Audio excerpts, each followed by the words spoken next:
Hello and welcome to the Clashing of Steel. So today I'm teaching you or showing you how to play Roman and Greece cavalry.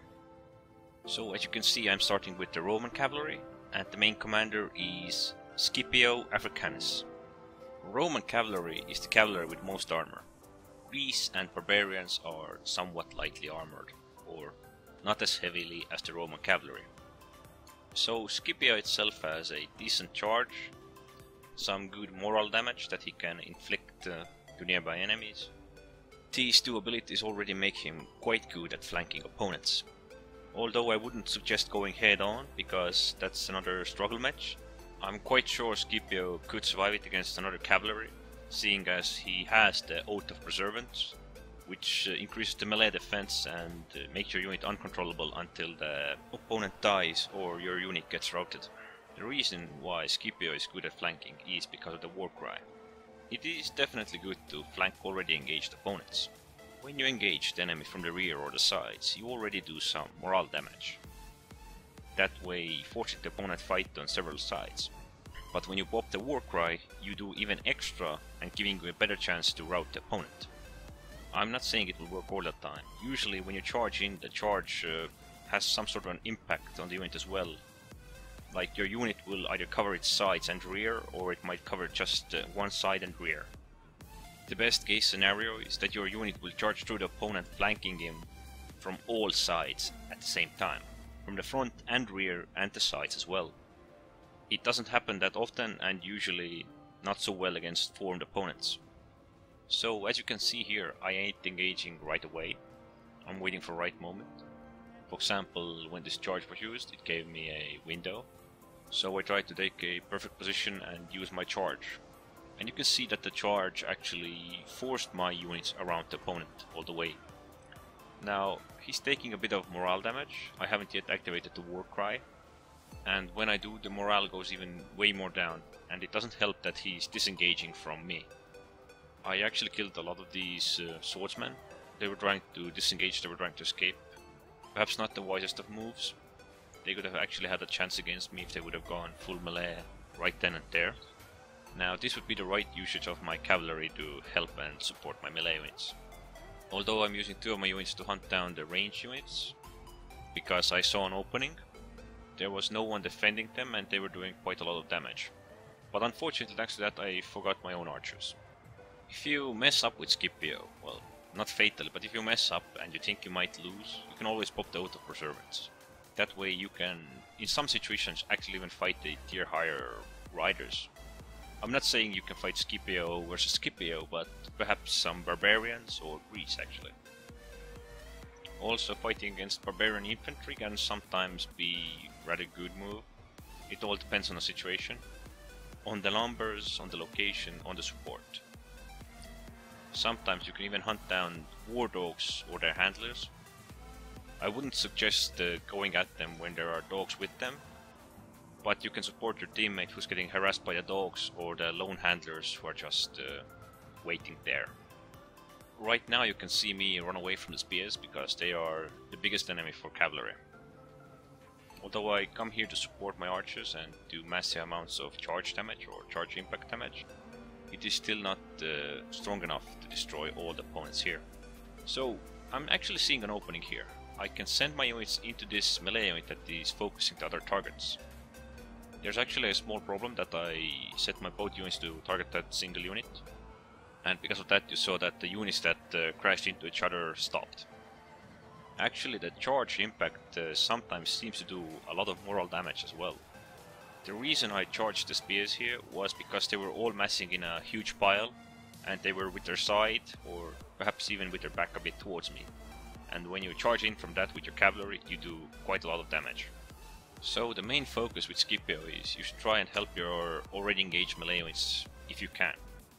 If you have a chance, you can destroy the opponent's range units, from the archers to the catapults, and if you can support your melee, it will be great. I'm not saying you should fight behind your friendly units or just wait them to engage. You just need to be aware of the map. If there is a possibility, you need to get it, you need to use it for your advantage. You are faster than infantry and your defense is the best among cavalry. So now on to Greece cavalry. The main commander is Alexander, I guess. He has 2 abilities for the cavalry itself, and 1 for the melee infantry, or the spear infantry. I often found that those combos were hard to play, where you play either 1 or 2 melee units and a single unit of cavalry. For me, at least, it didn't seem to pay off.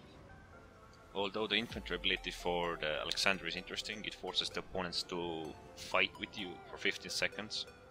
There's actually a weakness to the Greece cavalry. None of the Greece cavalry units have shields. They only have the spear, or perhaps we can call it even a pike. And their melee damage without charge is rather non-existent. When charged in, they can do quite a lot of damage, but when in constant melee, they will end up dead. Pretty much against all opponents. So I'm trying to use my Greece cavalry sneakily right here. Actually, I would not suggest going into the forest, but I thought this was probably my best chance to flank these guys here. And for some reason I actually even succeed in it.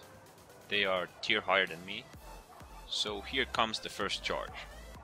I personally don't use the wedge, which is the Alexander's tier 5 ability.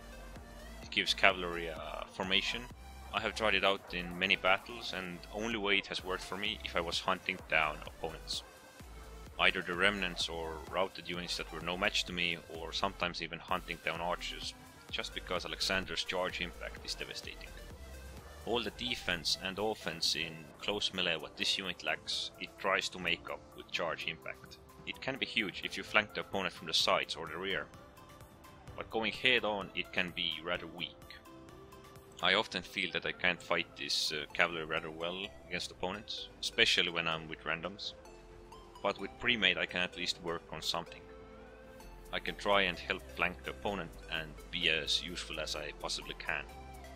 I actually wanted to show how weak the wedge can be, but unfortunately I didn't have the charge yet active.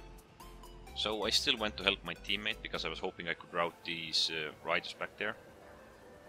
Although here I had the charge active, it actually didn't do as much damage as you would have expected. So because of their fire I'm pulling out as well. There's actually one thing you can't do with these cavalry, or at least try and do it. So basically what I do is I select my units and I press behind the opponents that I want to charge towards, and then I press the charge, because that opens up the charge ability. It should happen right about now and you can see what the charge does. So you can try it out. It might not work on all opponents, but at least here it works.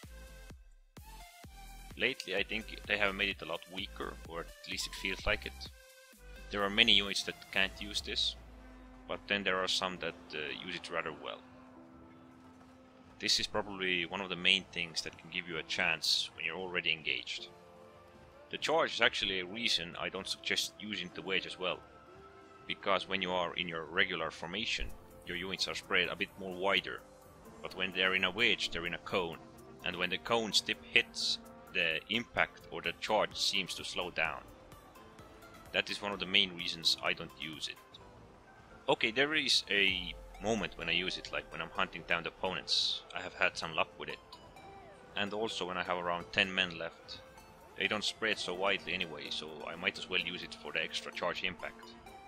Here you can see me just using my charges to make a difference. I have charged down the opponent's cavalry, trying to support my own.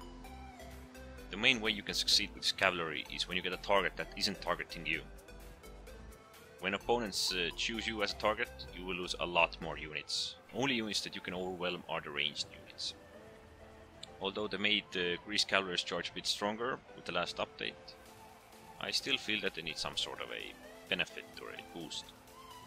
Seeing as when they're targeted in melee, even after a charge when you try to disengage, you lose a lot of units or a lot of health. Another thing I wanted to show is that massing 3 units inside each other can actually be useful. This cavalry has such a heavy impact, and when you put them all inside they can't collide with each other like you saw with the Romans. This was even a late charge and it totally destroyed the pikemen. You can do the same thing with all the cavalries, but with Greece it seems to pay off the most because of the charge impact. Although you lose some charge bonuses, I think, because of the comfort zone, it is still quite worth it. Because this Greece cavalry actually failed with the charge, I now have my chance against it. I do beat it because he failed with the charge and I can charge inside his troops practically. Another thing that isn't helping him is that he's trying to retreat from me. He's taking a lot more damage. The Greece Cavalry seems to take the most damage when they are retreating. You did see them use the wedge, but the wedge for some reason miscalculates the location they are directing at. Charges with the wedge can sometimes be beneficial, but in overall I'm not sure they are worth it. I feel that when my troops are spread more wider, the impact will be against all widely spread opponent's troops. When cavalry moves inside one another, as you can see my units, they might be destroyed by archers rather fast if they use the barrage, seeing as the Greeks have no shield defense as well. I can't stay in combat, I need to charge in and retreat fast, hoping that I'll get the minimum damage to my retreating units. The main things to notice with Greece cavalry is that the only thing you have is a charge. You don't have good defense, you don't have great sustainability in melee fights. Try to avoid the open areas or staying at those open areas for too long to get too much ranged units fire. Try to flank already engaged melee units if you can, or if you think that is a good idea. Be aware of the map and don't try to overreach. Try to be a team player the best you can and help your melee units if they need it. You don't need to engage right away, but you should engage at some point, weakening the opponents. Try to think in advance what the opponents might do and what is your best course of action. Don't go for suicide missions because you're weak as it is. So this last charge is with the wedge. Using it with a single unit to charge, it doesn't feel so good, but with these three units inside each other, it was rather strong. If you're trying to do it with a single unit, it doesn't feel so great. Anyways, don't forget to subscribe and thanks for watching.